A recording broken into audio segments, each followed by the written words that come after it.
Hello and welcome to the next episode of Policyverse. I am Vriti, joined by my colleague Ankit. The much awaited Union Budget 23-24 is out, and as with most discussions in the country, there are both merits and demerits of the policies being discussed. There is a need to take a deeper look at the finances of the country and how it affects our individual lives. There is a sense of optimism in a growing economy like ours. Our revenues are rising, providing ample space for the governments to spend. However, there are concerns about increasing debts and deficits too. Where does the problem lie? To break it down, we have with us today Dr. JP. Welcome, Dr. JP. Thank you, Vriti. So let's address the elephant in the room first. This is an election year with numerous states going in for elections, culminating into general elections in the early 2024. How would you rate the budget in that context? You're right. The context is very important. With many states going for elections this year and the parliament election itself due next year along with other states. In any political democracy, particularly in a poor country, it's always tempting for the government to take the soft approach. The short-term welfare dominating over the long-term good. We have to examine the budget in that context. I would say, given the backdrop, it's actually quite impressive. Quite impressive because the government, very uncharacteristically in a democracy, particularly in our country, they have resisted the temptation to be a populist in the short term at the cost of the long-term good. There are, of course, huge fiscal compulsions because ultimately our resources are limited, our wants are many. And challenging situation is how to match these both and yet give an impulse to growth. Under the circumstance, I think the Government of India and the Finance Minister have done a very credible job. And therefore, if you have to have any rating for the budget, I would rate it as A+. In the narrow context of the Government of India's statement of accounts, where ultimately the future cannot be determined by the budget alone. We put too much hope in the budget. We somehow think that the budget brings about a revolution. Budget is merely a statement of accounts of the union government. It can allocate resources, assign priorities, and point to a direction of the future.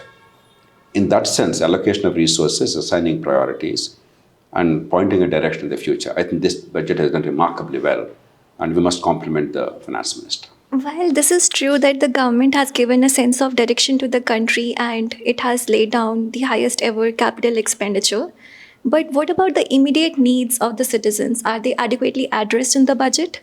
You are absolutely right. In a poor country, we have to address the immediate concerns, at least reduce some of the tedium and the suffering of the poor on account of the burden of poverty, and at the same time build the foundations for long-term growth, which gives jobs and therefore enhances incomes, and therefore the only route to eliminating poverty. And this balance is very tricky in a democracy. The government is at an advantageous position because over the past 6-7 years, they have laid some strong foundations in the individual welfare measures. You take a series of areas, for instance, you take the LPG, something like 9.6 crore people have been given LPGs, and they're given the subsidy for utilization of the fuel. Some 48 crore Jan Dhan accounts are there, and therefore, impressively, India is able to transfer the welfare amount to these people directly. They are not done in this budget, but there have been the cumulative impact of sensible decisions taken over the past. And that's an important lesson. There's no one-time solution. There has to be a foundation laid and perseverance. And because of the perseverance and the foundations, the government is now in a slightly better position. We're always in a difficult position, make no mistake about it, because our resources are always short of our needs. But within that, the past fiscal prudence and laying the foundations helped the government. Similarly, various kinds of insurance programs for the poor, the life insurance, accident insurance, and so on and so forth. Some 44.6 crore individuals are covered by a variety of insurance programs, very low-cost premiums, and yet the people getting something in a moment of crisis, a moment of distress, all this continuing. The PM Kisan, which actually originated from Telangana state in the form of Raitu Bandhu, its variant is PM Kisan. It's reaching 11.4 crore people. And then agricultural credit, accent and cooperatives, which are essentially the collectives of the small farmers in the country. Then certain initiatives in healthcare and skilling and housing. They significantly increased the Prime Minister's Awas Yojana. So they did make serious efforts to try and enhance the allocations. But the advantage the government enjoys is that the quality of expenditure over the past 7-8 years and the reach to the ordinary poor, particularly in states which were not known for good governance earlier, the reach has improved significantly. And therefore, they're able to give some degree of satisfaction to the poor. And therefore, given the circumstances, without going recklessly profligate, I think the government has done a pretty creditable job, even in terms of the short-term welfare. But more important is, are we going to alleviate the long-term poverty or not? For that, at least the foundations are laid. The budget cannot guarantee elimination of poverty. That ultimately all of us have to do. The states, primarily governance is in states. Most people are forgetting that. From infrastructure to education delivery to healthcare delivery to creating conditions for the poor to come out of poverty, including rule of law. Most of these are state-level governance issues. And of course, the entrepreneurs, they must rise to the occasion when the opportunity is given. They must invest, they must take the risks, and they must produce, and they must employ people and then generate incomes. Government cannot guarantee it, but government can pave the way for that. In that sense, I think it's a sound budget. So let's talk about fiscal federalism and how the budget has impacted fiscal federalism. The union government is going to transfer 18.62 lakh crores this year for the states. This will provide fiscal room for the states to take care of the needs of the constituent electorate. But still we see that the states have deficits, and in some cases it's increasing. How do you read these numbers? Ankit, poverty means lack of resources. If you're rich, you have surplus resources. If you're poor, you have shortage of resources. And poor countries are particularly handicapped because not only are you short in resources, but your need for resources is greater. You go to a rich country like Germany or Australia or United States or Britain, they've already built the infrastructure, they laid the foundations for a very viable and effective system. The third difference is the rich countries generally are also better governed, therefore, they're actually capable of delivering. Now, in a country like India, all these three are a problem. A, we are short of resources. B, our need for resources to build the country, the infrastructure and the services is very great compared to the other countries. And C, our capacity to actually deliver is not as good as it should be. Under the circumstances, every state and the union always feels the paucity of resources. So it's not a union issue or a state issue. States have their problems, but take the union's problems. Out of the 33.61 lakh crores of revenues union is generating, estimated to generate in 23-24, as you said, 18.63 lakh crores. And that comes to about 63-64%. 63 to 64% of the total revenues of Government of India are transferred to states in some form or the other. There is no federal democracy in the world where such large-scale transfers take place. Therefore, without going into the politics of it, if you take over a long period of time, say 1970s onwards, our federalism actually has improved and matured. There is much greater predictability. Finance commissions have been acting with great transparency, and they've been extremely, what's the right word to use? They've been extremely cognizant of the state's needs, because after all, states are where most of the key services are delivered. For education, healthcare, rule of law, the three key services that the government should deliver, they're basically at the state level, including the basic amenities like drinking water, electricity reaching the people, stormwater drainage, sewerage system, and so on and so forth. Considering that, acknowledging that, the union government has been pretty generous over the years, not one party or one term. And the finance commissions have been extremely practical. But we also must realize that the union government also needs resources. Because big infrastructure, for instance, this year, the capital expenditure of the union government is 13.47 lakh crores. About 10 lakh crores union government directly. About 1,30,000 crores they're transferring to state governments as interest-free loan, so that they can be spent again on capital expenditure by the states, and 2.4 lakh crores for the revenues. All these are required. We have to upgrade our railways. We have to improve the infrastructure overall in the country, because our infrastructure is decrepit. For a large and growing economy, the fifth largest today and third largest in terms of purchasing power, our infrastructure is really abysmal. We must realize that. Somehow many people think that we have already arrived and we're a rich country. No, we are a very, very poor country. Our infrastructure will go by global standards would rank at the bottom of the 49 large economies in the world, along with Pakistan and Bangladesh and Nigeria. So we have a long way to go, and that means investment. But along with investment, there must be capacity to really deliver honestly and competently and swiftly.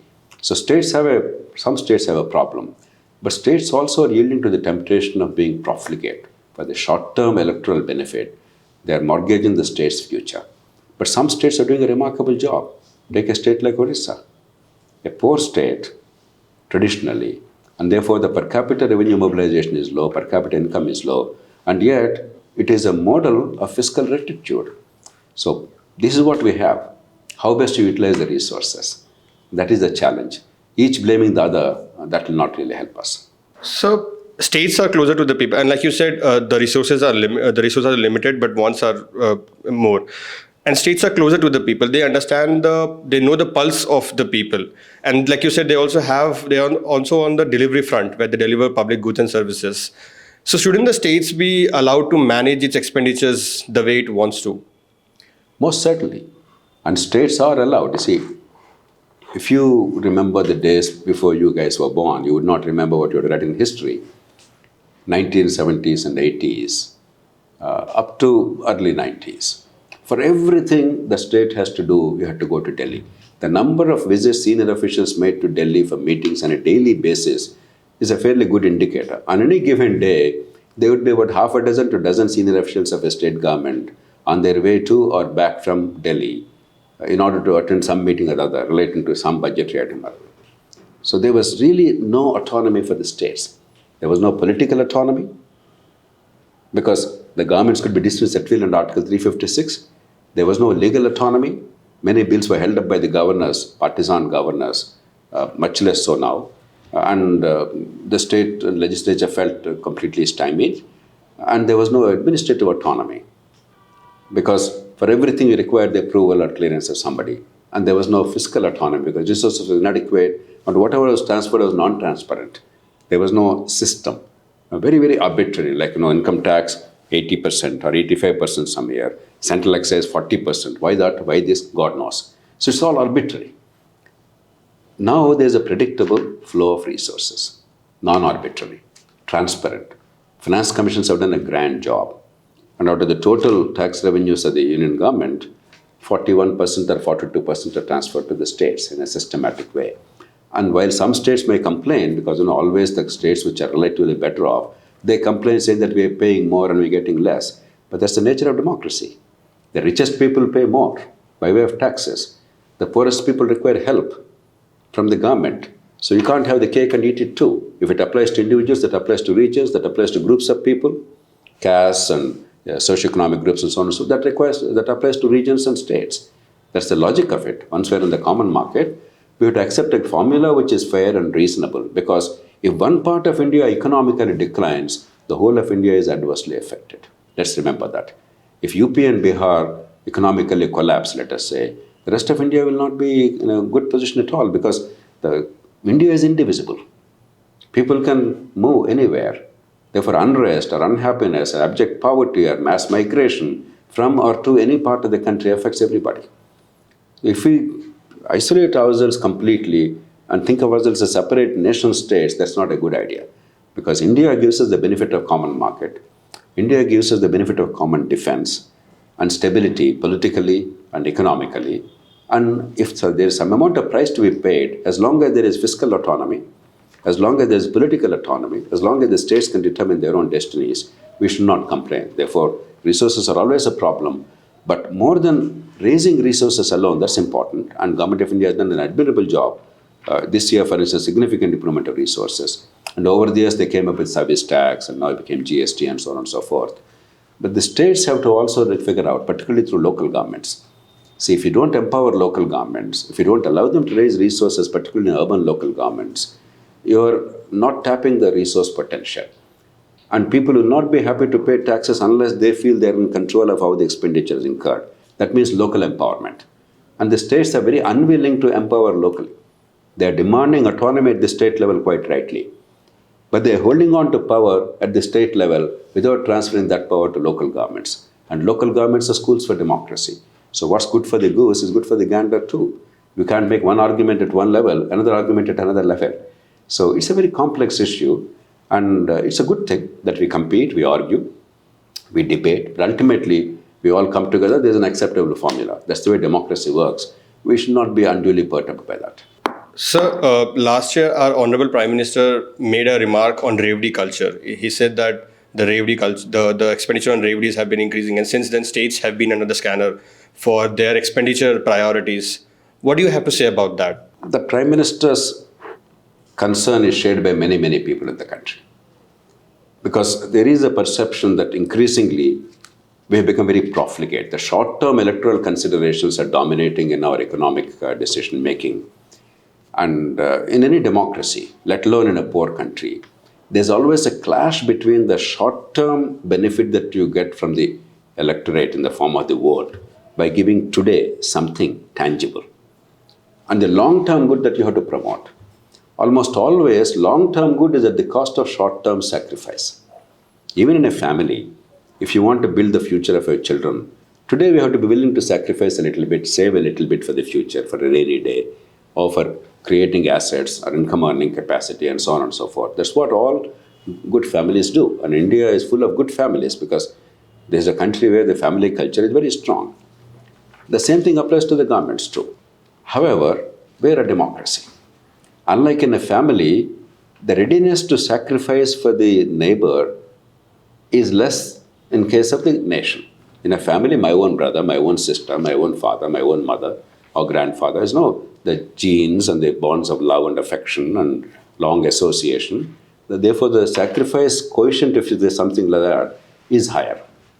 In a society, it's bound to be lower. Ultimately, what is great leadership? Mahatma Gandhi and others, they made us look at the society, the larger entity than ourselves, and they made many people more willing to sacrifice. That is the hallmark of great leadership. But it requires great leadership to make people willing to sacrifice for the others. Therefore, it's always a greater challenge in case of a society. And unless we balance both these, we have a problem. The Prime Minister probably is a little impatient. I can respect and understand that impatience, but in real politics, you have to balance both. There's no question of giving up on short-term welfare. People are suffering. It's a moral challenge. If somebody is starving today, if somebody is in difficulties today, we cannot say, I'll build tomorrow, but today I will ignore your starvation.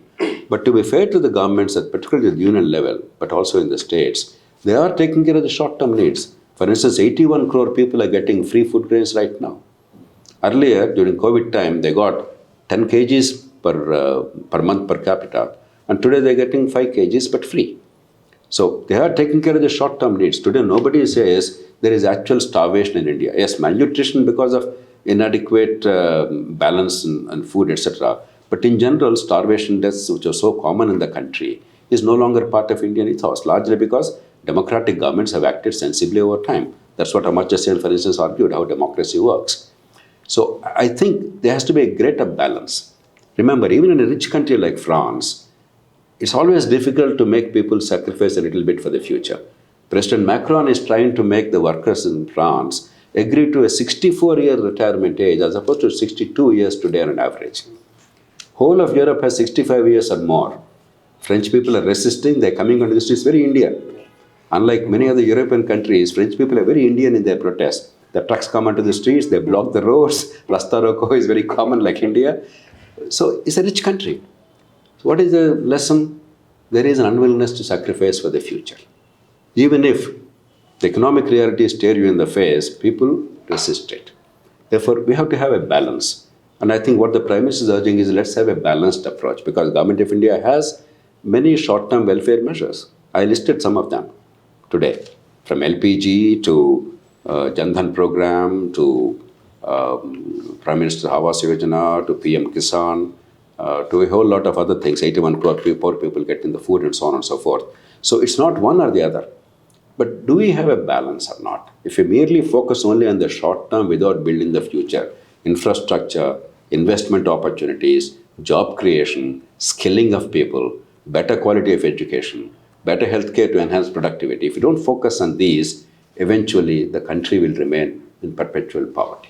So picking up from 2 points that you made here, you said the answer lies in a balance between the short term and the medium term and the long term. And then you've also, you listed a few the programs that the union government runs for the immediate needs of the people. But taking the debt component of the states and the union, the FRBM limit for the union government, for the state governments is around 20%, and their existing debt GDP ratio is about 31.2%, well higher than the limit. But for the union also, the limit is 40%, but it is 60%, or near about 60%. Isn't this kind of an unfair situation where the states have been disproportionately scrutinized? You're absolutely right. As I said before, what's good for the goose must be good for the gander also. The union government must exercise responsibility as well as the states. Except that, in the short-term context, union government has a greater problem. I'll tell you how. You take the current year's union government revenues. Last year it was even worse, but let's take the current year. That is the coming year. The budget estimates presented for 23-24 fiscal year. Out of the gross revenues of 33.61 lakh crores, transfer to states, interest, and establishment cost, they together account for 35.93 lakh crores. That means the government of India, without spending 1 rupee out of discretion, or 1 rupee even on fuel or electricity in the office, it is incurring a deficit of 2.32 lakh crores. What I would call a structural deficit for our purposes, for the discussion.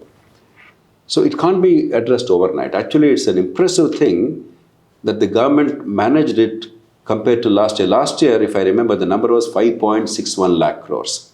When we took last year's gross revenue and the expenditure on these three heads, namely the transfers to states, the salaries and pensions establishment cost, and the interest payments on which the government has no control.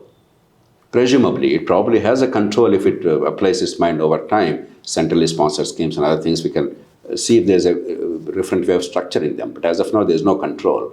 Last year, deficit was 5.61 lakh crores. So, Government of India has, as I said, a structural deficit. You cannot say the same thing about the states. Because of a significant transfer of resources to states, the better off states have significant resource base, and the poorer states get significant transfer from the union government. On account of both these factors, they don't have a structural deficit of this kind. And therefore, there is a greater ability to handle the finances of the state if you're a little frugal, if you're a little careful, if you look at the long term a little bit. But having said that, I think any fair examination demands that we treat both the union and the states equally. Maybe once in order to set this right, it may take a little longer for the union because of structural deficit, but eventually we must all agree on one basic principle. Today, if you take the debt GDP of Government of India, as I said, it's about 60% or more. States should be 20%. It has now shot up to 55% plus in case of Punjab. In several other states like Rajasthan, West Bengal, Andhra Pradesh is all 38, 40, 45, in the upper 30s or 40s. Things are pretty alarming. I think I should use the word alarming now. Because if you don't wake up now and set the course right, it becomes unsustainable. And therefore, we have to have a framework. Without going into revdis culture or union or states who is right, who is wrong, I think we must have an absolute time frame in which we will come to revenue deficit being zero. We have been having a fiscal deficit norm. For whatever reasons, the government deleted the revenue deficit norm from the FRBM Act. But I think in order to have a fair and uniform regulation of public expenditure to ensure prudence, the best yardstick is, are you spending for the current expenditure borrowed money?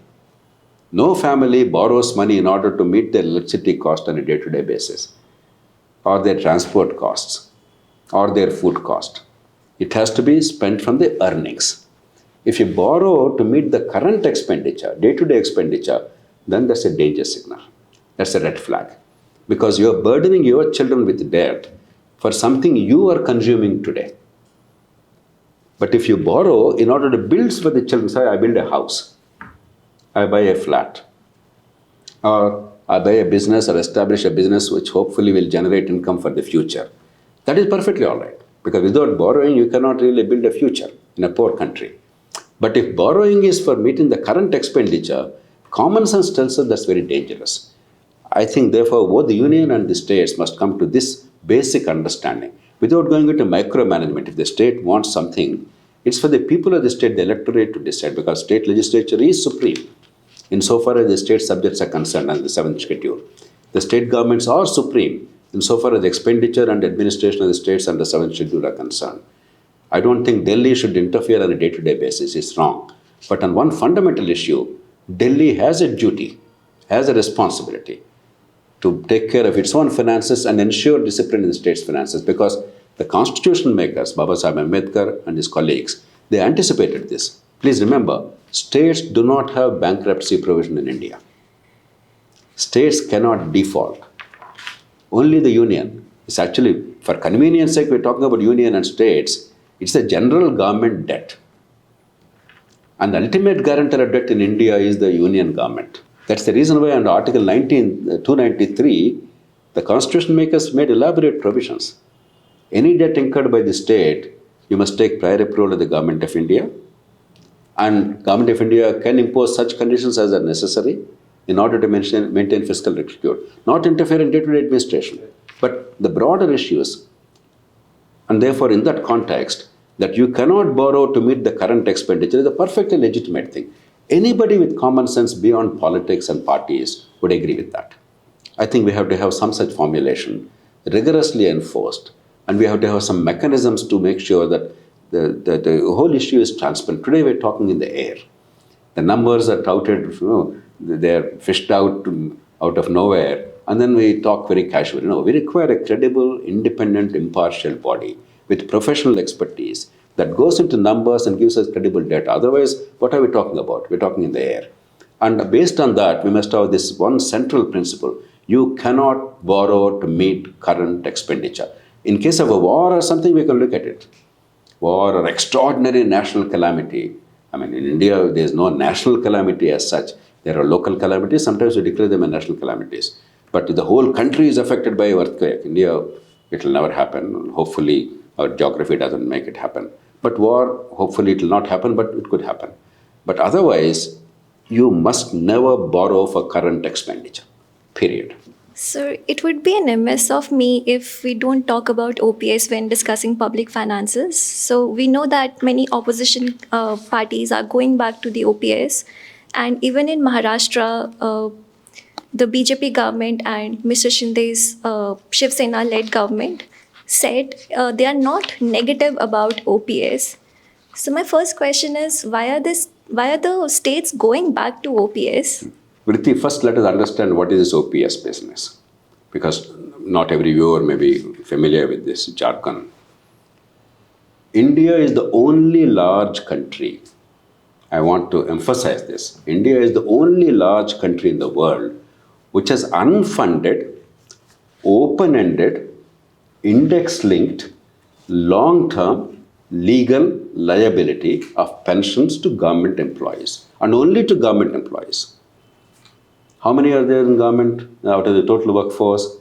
Roughly about 3 to 4% of the total workforce of India is in government.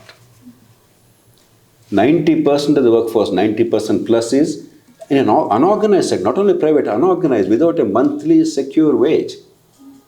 They are leading lives of great desperation, eking a precarious livelihood. Elsewhere in the world, pension, when they talk of pension, they talk about all the workers. In America, 97.6% of the people get pension.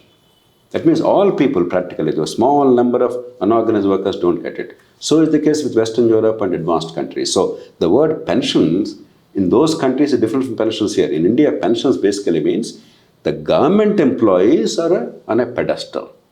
Same work somebody else does. After all, if all of us don't do work, who is producing food in India?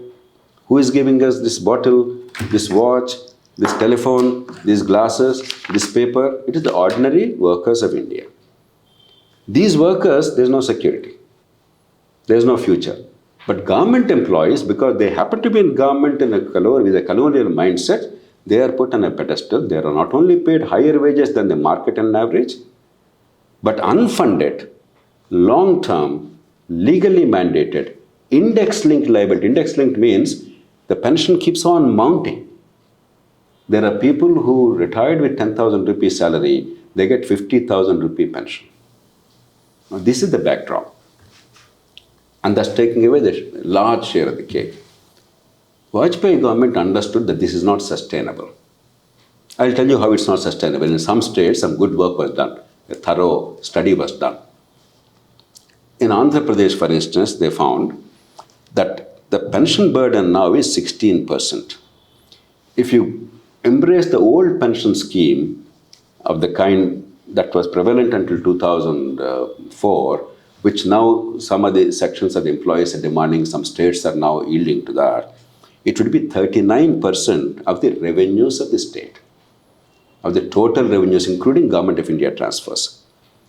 Today, the salaries and pensions, they constitute 74% of the state's own revenues in Andhra Pradesh. It would be straightaway 129% of the state's own revenue, salaries and pensions alone. That means state's taxes are not enough to meet even salaries and pensions if OPS is embraced. The burden will not be felt tomorrow. The burden will be felt from 2035 onwards. I'll come to that later.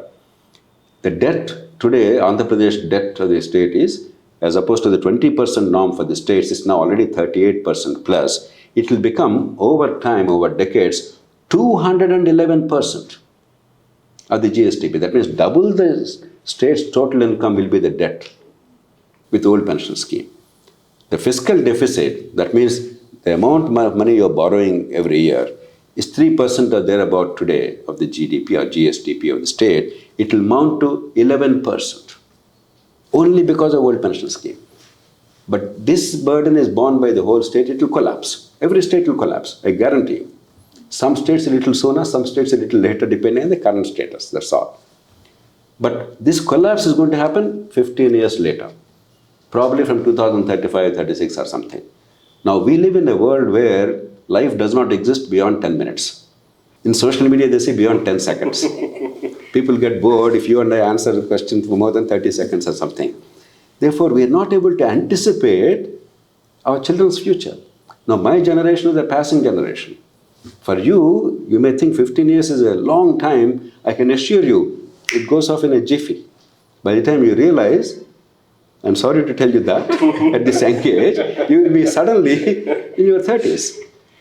That's the way life is. Even now, in my mind, I can imagine that I was just 24-year-old young officer who joined government. I was a discipline magistrate at 30, etc. But the truth is, about more than 40, 42 years have elapsed since then. So that's how life moves. So while 15 years appears very distant future today, it's not that distant, it's real, it's imminent. Now, what is the new pension scheme or national pension system? Vajpayee government understood this danger. We must really be grateful to him. He was, I think, 80-year-old man at that time. So he had no future personally, but he genuinely cared for the future generation. This is the hallmark of great leadership.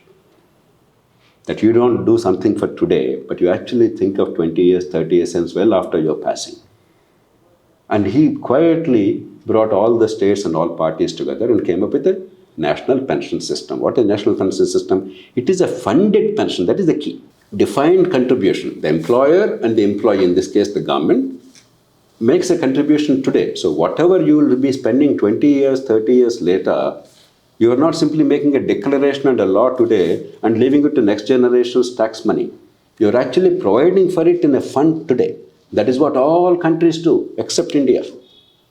So he brought India to the mainstream. That whatever pension you pay, it's up to the government and the budgetary constraints. But whatever you're going to pay, you're providing for it today, putting away in a fund, you don't touch it, and pension is drawn from there. That is the way the rest of the world operates. And that is the only way if we care for our children. All the politicians who want their votes and who want to win 1% vote today, they're terrified that they will lose 1%, they will lose the election in our first past the post system. I plead with them. Would you do it to your children? Would you burden your children with a decision that would cost them crores and crores of rupees that they cannot afford because you want to enjoy something, perks of office today? If you don't do it to your own children, how can you do it to the children of India or children of Maharashtra? Maharashtra has not yet done it. I hope it will not do it. But because you mentioned Maharashtra, I'm mentioning, but other states have started doing it already. Punjab, Rajasthan, Chhattisgarh, Jharkhand, West Bengal never entered this stream. And sadly, you can actually see a correlation between a state's fiscal profligacy, that means the finances are in a bad way, and the reckless decision of the old pension system. I'll give you numbers. You take, for instance, I have some data here. Take, for instance, some of the states that are embracing the old pension system. Punjab already is spending only on salaries and pensions and interest. This is committed expenditure which you cannot control, you cannot reduce. Already is spending 168% of its own revenues even now. Even now. And if you take the total revenues including Government of India transfers, Punjab is at 83%. Rajasthan, 134% of their own revenues. And from Government of India transfers include 75%, 74%. Chhattisgarh, 115% of own revenues. West Bengal, 174% of own revenues. So already they are in a deep crisis. And recklessly for short-term political benefit. And what is the benefit? The 1 or 2% employees' votes may matter in a first-past-the-post system. If you cannot persuade the people, what is leadership? Leadership is reconciling conflicting interests. Here, the interests of settled workers in government, relative to the rest of India, already well-heeled, well-protected, secure workers of India, versus the rest of the 98% of the population of India, the taxpayers of India, and the children of India. If a government cannot persuade the people that we must take care of our employees, no question about it, but we must more importantly take care of the people of India. Government is elected by the people of India, for the people of India, and it's sustained by the taxes paid by the people of India. Government is not for the employees and the politicians, not by the employees and politicians, and not of the employees and politicians. We have completely inverted the democratic logic. And because the people, ordinary people, they don't understand the numbers. Already by now, they would be bored with our discussion. What are all these numbers? 168%, 174%, 85%. It's all too confusing and too difficult. This is the challenge of a democracy. Many great thinkers and philosophers said, reform in a democracy is a very hard thing. Because the vocal and powerful sections who understand what they will lose by the public good, by promoting public good through reform, they resist fiercely. They have voice. They drown out all others. And the multitudes of people, they are busy with their own lives. In a country like India, most often they are not well informed. They are not even told what is the truth. They may be illiterate mostly. They are eking out precarious livelihoods. Therefore, they have no understanding of what is at stake. So for a government, there is a voice here strongly felt, and these fellows, 1-2% vote I may lose, but 98% for whom I am fighting, they don't shout on this issue. Therefore, it's tempting and easy to yield to this. But at what cost? It's not a minor cost. At the cost of destruction of the future of this country. I'm not giving to hyperbole. I'm not saying this for effect. It is the truth. I can absolutely guarantee, if you revert to the old pension scheme, unfunded pension scheme with long-term legal liability index linked, those states are going to see destruction, and therefore India is going to see economic destruction. There's no future left. 2004, already we went to the national pension system, contributory pension. It's worked very well for 18 years, except in West Bengal, which never accepted this, quite unwisely. Now, after 18 years of hard work, just wait for another 10, 12 years, our children are secure. All the tax money is there for the future, building up of the economy. When we are this close, you now are extracting defeat from the jaws of victory. You are giving up the future of our children for no good reason. And me winning elections and becoming MLA is not a good enough reason. I'm absolutely certain about it. Protecting the future of our children is a good reason. Me becoming MLA or minister, chief minister at any cost is not a good reason to make such long-term economic decisions. It's not only morally wrong, I believe it's also constitutionally questionable. Can this generation burden the future generation, not funding it today, but asking them to pay later legally? Even that is a question. No country on earth does it. India is the lone exception. It's an absurd thing. It's a dangerous thing. It's an economically destructive thing. I hope wiser counsels prevail, and I hope Government of India will discharge its statutory obligation. It's for the states to decide to go to do whatever pension they like. But it is absolutely right and reasonable for the Government of India under Article 293 to say, whatever expenditure you are committing for the future, provide for it now. So you show the pension fund, put away that money today. If you have that money, if you're willing to spare that money, if the electorate is happy with this, sparing that money for that at the cost of other development, it's perfectly all right. If people of the state say, I don't want any further welfare, I don't want any development, put away all this money for the future pension, it's a state's choice, it's a political choice the states make. That is what state's autonomy is. But you have no right to make it obligatory for the next generation to pay for the decisions you make today. I think that's the right approach to deal with this. Our conversation today has, of course, established that the macroeconomic stability of the country is important, which would come from the states, in fact. So, how can we nudge the states to behave in a fiscally prudent way, and how can we amplify Odisha as an example? I think it's a great question. People say rich states can manage, but poor states cannot. Odisha, by any standard, is one of the poorest states, one of the underdeveloped states. Odisha is a model of fiscal management. Earlier I mentioned to you, for instance, the committed expenditure. That's a good indicator of what's happening. Odisha has 77% of the own revenues and only 40% of the total revenues are committed expenditure. Odisha did not embrace all this populism. Odisha is in the forefront of population control among the poor states. Its birth rates and fertility levels are now on par with Tamil Nadu, Karnataka, Telangana, Andhra Pradesh, and of course Kerala, the best in the country. It's in the forefront of your power sector reform, in the forefront of education reform and health initiatives. I'm not talking of this party or that party. I'm not related to any Biju Janata Dal leaders. I never met the chief minister of that state or anything. But the truth is truth. Numbers speak. Numbers speak. So it's possible to protect the future of the state, to be politically popular and significant, and do what is fiscally prudent, all at the same time. It's not true that you have to do one or the other. Do you have the guts as a leader? And do you have the sustaining power? Do you have the perseverance?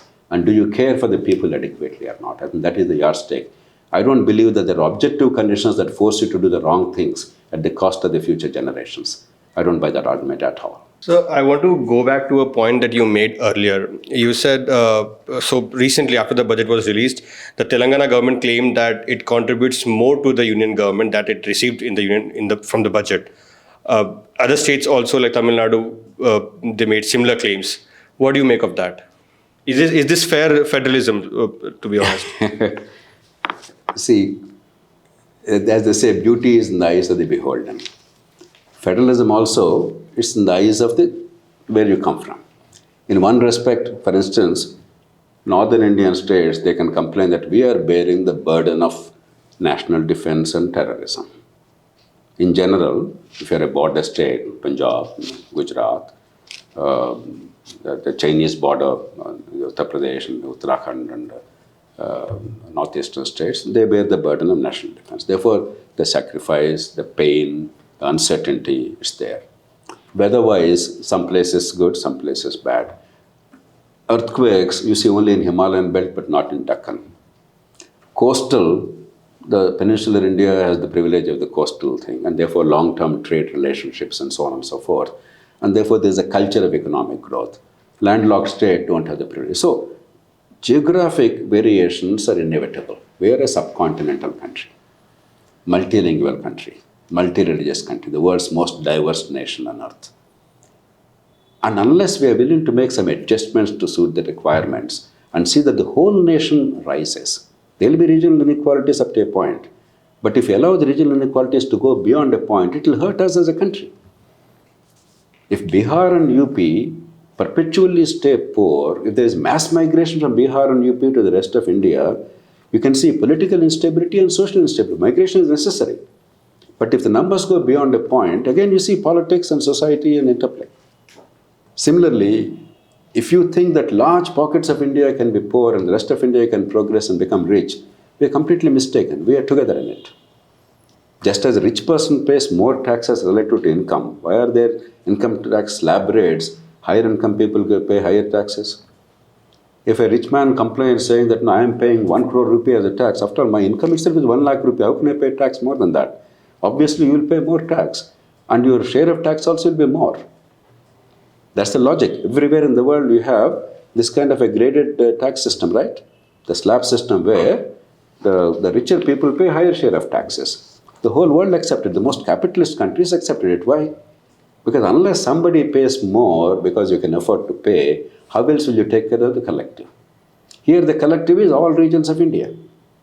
And Tamil Nadu or Karnataka or Maharashtra or Gujarat and tomorrow on Telangana and tomorrow I'm sure Andhra Pradesh, they'll start complaining because they're coastal states, they're relatively better off and their economic growth is a little faster, their industrial base is greater, they're more non-agricultural occupations, urbanization is higher. So they're a little ahead of the rest of India. All of India is moving in that direction. That's what development is. Obviously, their incomes will be higher. They pay more. But look at the benefits. Without a common market of India, encompassing roughly 18% of the population of India, wherever you are, you may be in Gujarat, you may be in Tamil Nadu, your market is not limited to Tamil people. Because you have 1.4 billion people in all of India, there is one common market without any impediments. You can now plan and do things which many other countries cannot even aspire to. Because there is one large country, there is one part of India bearing the burden of defense of India. Now, Tamil Nadu can say, I don't have a problem with China. Why should somebody else be subsidized? No. Defense of India is necessary for all of us. Regulatory framework like the Reserve Bank of India, like many other agencies which give us a framework of rule of law and stability and so on and so forth, that's there for all the country. Each state, not only the cost, but also the capacity to do it is very limited. So we also get the benefits. We are forgetting that. The United India gives us immense benefits of common market and defense and the voice that is heard across the world. If we are from 40 countries or 30 countries, who is going to listen to us? Now there's one strong voice to represent 18% of the global population. And for that, the richer people have to pay a little more. And you're investing into your future. And as other states rise, other regions rise, we all benefit. So I don't buy this argument. It's a fair devolution formula. There'll be always this healthy discussion and debate. There'll be adjustment. The formula can be improved upon. I have no quarrel with that. But fundamentally, this formula worked. The Finance Commission transfer of resources is one of the great models of federalism in the world. In my judgment, in the last 25 years, if there's one area where we have dramatically improved, it's federalism. Part of it is fiscal federalism. There's always room for improvement. I have no quarrel about that. But to me, unity of India is sacrosanct because without unity, we will not have in our country order. Without order and peace, there cannot be liberty. Without unity, order and peace and liberty, there cannot be economic growth and investment opportunities. So to me, it's a linear relationship. So this is the price we're paying for the unity of India, for the order in society, and for the liberty, and of course for the common market. We are not giving anybody anything. We are giving something for our own collective good. So, staying on top of federalism, until now we've talked about union and the states, but now let's move to the third tier of the government. In the current budget, they also talked about financing reforms for the urban local governments, like they've envisaged establishing UIDF, Urban Infrastructure Development Fund. 10,000 crores they allocated in the first instance. Yes. They've also talked about property tax governance reforms, and they've also talked about improving credit worthiness of the cities to raise municipal bonds. You've been a champion of local governments. Besides the political and philosophical arguments for strengthening local governments, why do you think that local governments are really necessary? They are schools for democracy. Without that, what is happening is, we discussed earlier the freebies and the short-term welfare impulses dominating at the cost of the long-term good. One of the reasons is, in a highly centralized government, I as a citizen do not understand where my tax money is going. I don't understand whom I'm voting for and what's happening as a consequence. There is no link between my vote and the consequences that result in good or bad for the family. and my taxes and the services I receive. In the absence of that, how do I make a choice in the elections? Therefore, vote buying. In southern part of the country, minus Kerala and many other parts of the country, let's be blunt about it. I'm very proud of our country and our democracy. But if we don't acknowledge some of the failings of our system, then we are being hypocritical. Thousands of rupees change hands to get one vote. One by-election in Telangana for the state assembly recently cost more than the total cost of the parliamentary election in Britain. It's a disgrace and a shame and a tremendous danger to our democracy. Once you don't understand what exactly the vote does, money, that's determining the electoral outcomes. Karnataka elections are due. I'd been in rural Karnataka last 3-4 days. The kind of things one hears about what's going to happen or what's happening, I don't think I need to elaborate that. Next 2-3 months, you'll see what's happening there. It's a disgrace. If money itself is not enough because major players are equally distributing money, then excessive emphasis on short-term welfareism at the cost of long-term good, each outbidding the other. Competitive populism is taking over. Again, the economic future of India is in jeopardy. It's a practical issue. And the third, if these two don't work, we always have the age-old Indian schisms, caste, region, religion, language, diversities. We polarize people, no. If a language or region or your religion gives you strengths and moorings, they're perfectly okay. But it must be part of coexistence framework. It can't be a means of polarization and dividing the people of this country. Caste is no longer have any value in society. It has to disappear. If you make the caste the primary form of mobilization of the vote in politics, then we are actually reverting back to the Middle Ages. All these are happening largely because there is no local governance. We have the weakest local government structure in the world. I always give the example of the apartment where now this office is. What do? We pay a monthly fee. We all have elected somebody in this team to take care of the collective needs. And they take care of your parking, your elevator, the lift whether it's functioning well or not, your water supply in the house, the watch and ward, and so on and so forth. The moment it doesn't happen, you change the leaders. You holler and protest because you know exactly why you elected them. You know exactly why you're paying the monthly maintenance fee. There's nothing left to imagination. It's not with vague intentions we voted. That's how true democracy works. True democracy is not about Mera Bharat Mahan. It's not about idolatrous patriotism. It's about what's happening to my vote, what am I getting in turn? What's happening to my taxes, where are the services I'm receiving? If that clarity is there in a substantial measure, democracy is safe. And we have to have that. And in the urban context, it's even more important. No, for far too long, we talked about rural India. I grew up in rural India. I passionately love rural India. It doesn't mean that I believe rural India is the future. Modernization means urbanization. Modernization means non-agricultural occupation. That's the logic of modernization.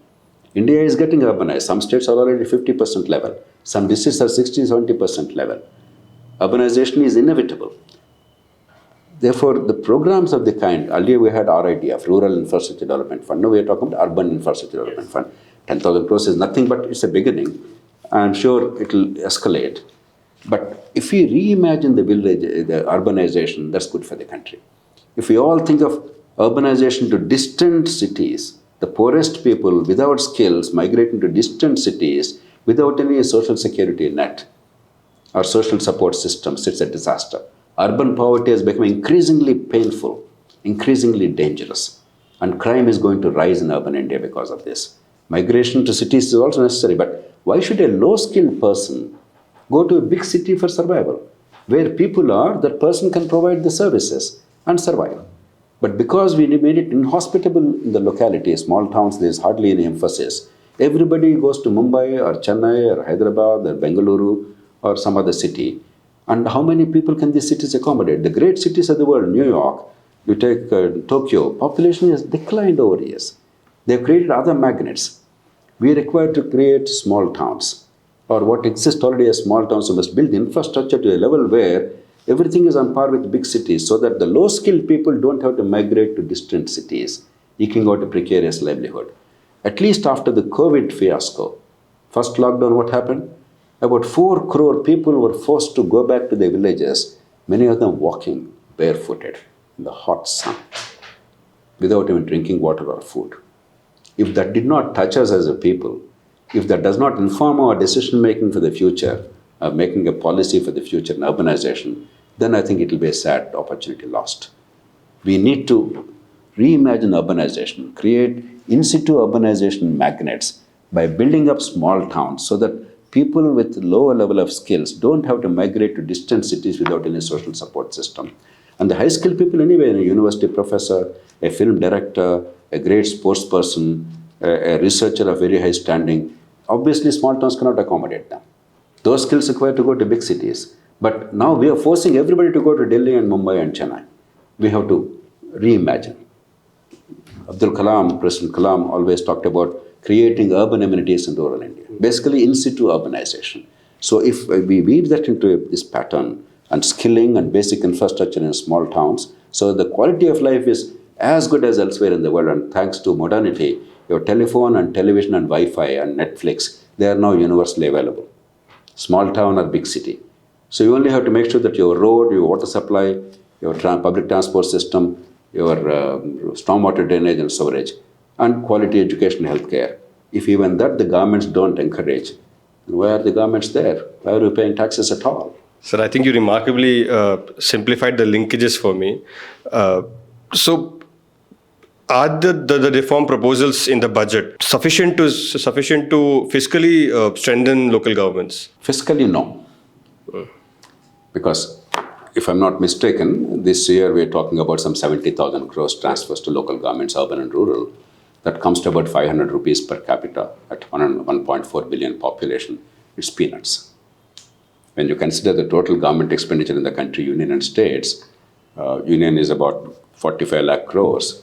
Minus transfers to states, probably it's another 20-25 lakh crores in the states. So we're looking at 60 to 70 lakh crores of expenditure by the government. And overall, public expenditure, statistics globally show that India has the lowest share of local governments in public expenditure.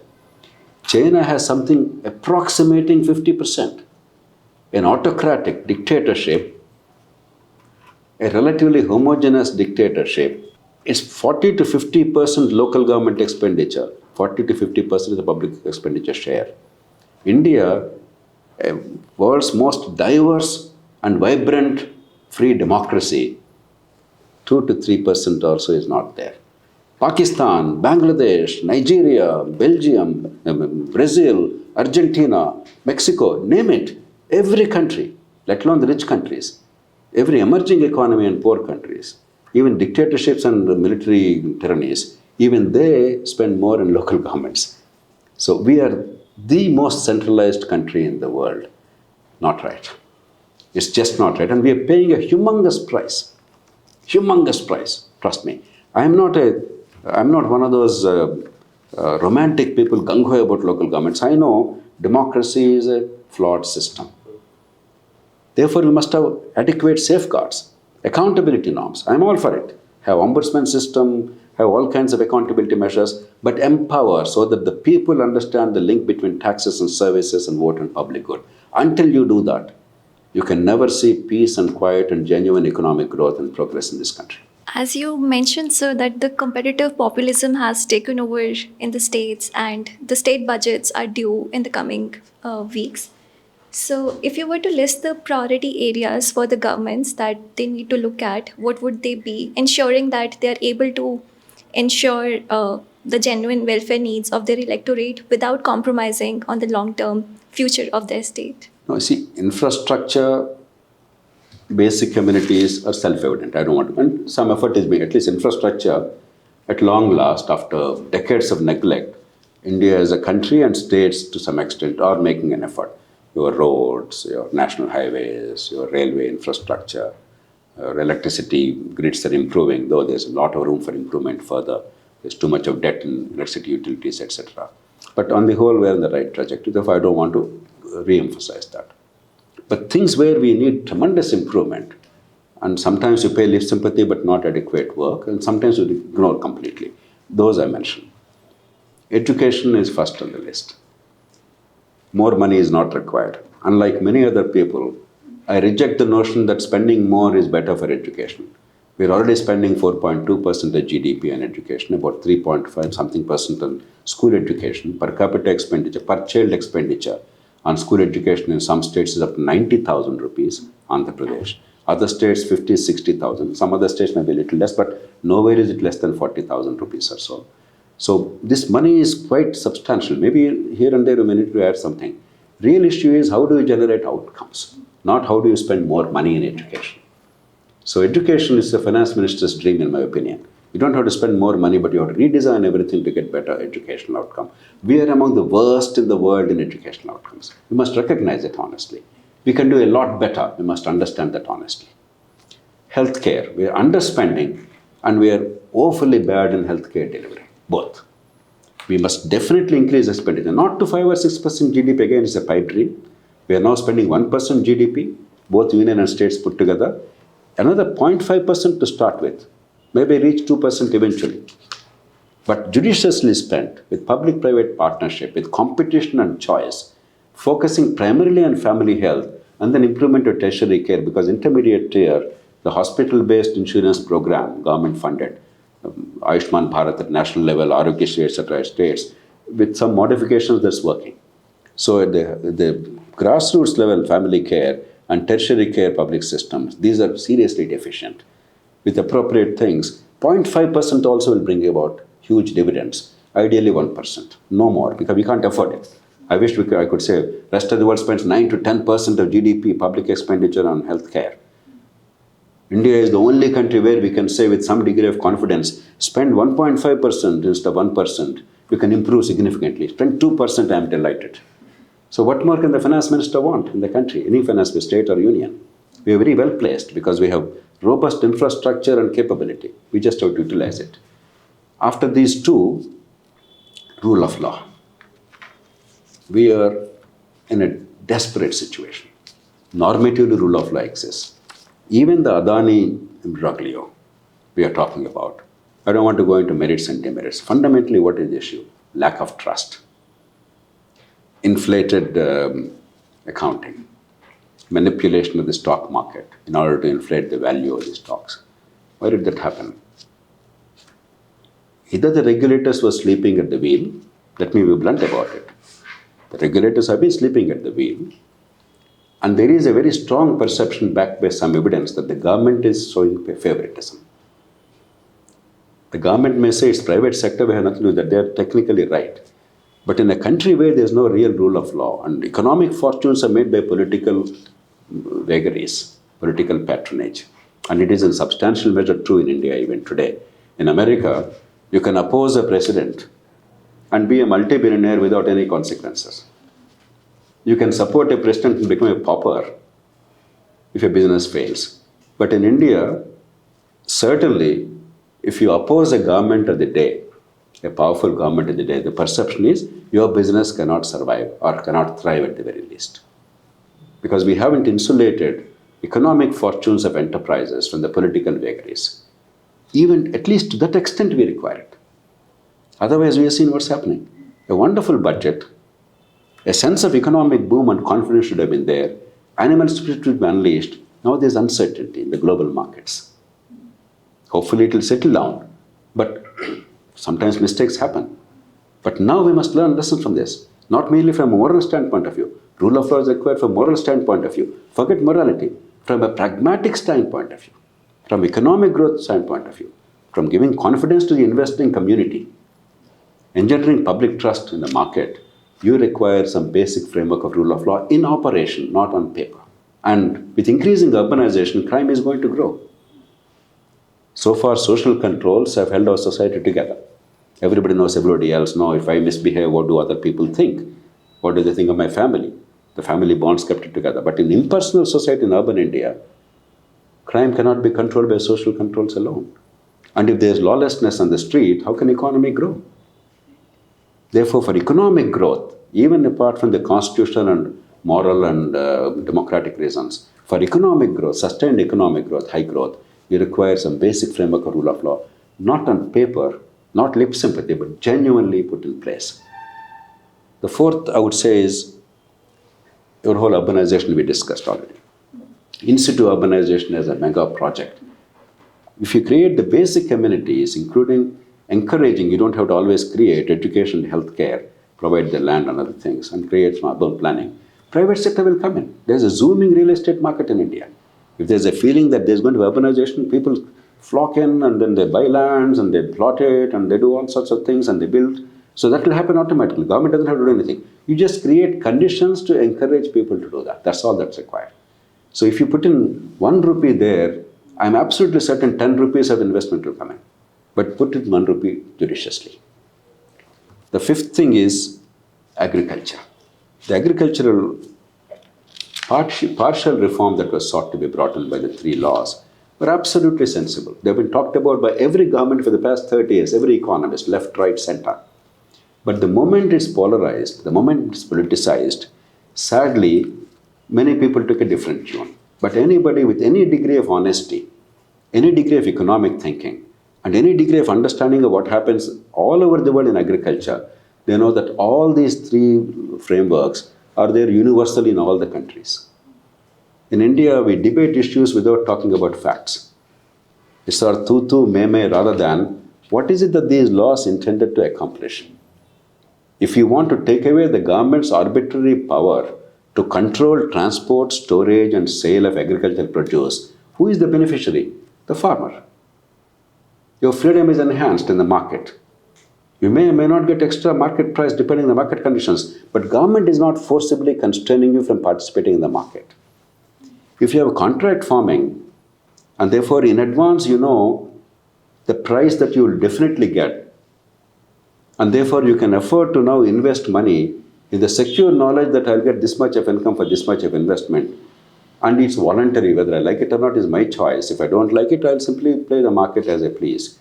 I may rise and I may fall with the market. Otherwise, I have a stable price. Is it good or not? Predictability in pricing in a volatile agricultural market. If instead of a monopoly of agricultural market committee, state controlled market committee, if you can sell and buy in any number of places, if there is greater economic freedom and choice, is it good or not? So it's a no-brainer. That's what these 3 laws sought to accomplish. And it's as if they didn't happen. It's all about the romanticism of the protest rather than the content of the laws and the critique of the laws. It's one of the saddest things where politics has completely dominated and hurt deeply agricultural economics. Now we must wake up and we must make appropriate compromises because democracy and politics is the art of compromise, so that some of the concerns and fears are adequately addressed. But look at progressively into the future. This year, India is sold 22 million tons of rice. Do you know about 11 years ago, India banned export of rice? At the time when I in fact talked about exporting rice and I pursued the matter and then persuaded the government of India, many people, how can you export food grain? As if, some great Rubicon is crossed. Orthodox but economically illiterate thinking will not take us anywhere. We must be capable of taking advantage of the market. If somebody gives us a better price, sell. If you get it at a lower price or better value, better quality from somebody, buy. That's common sense. It doesn't require genius. That's how for millennia humankind flourished.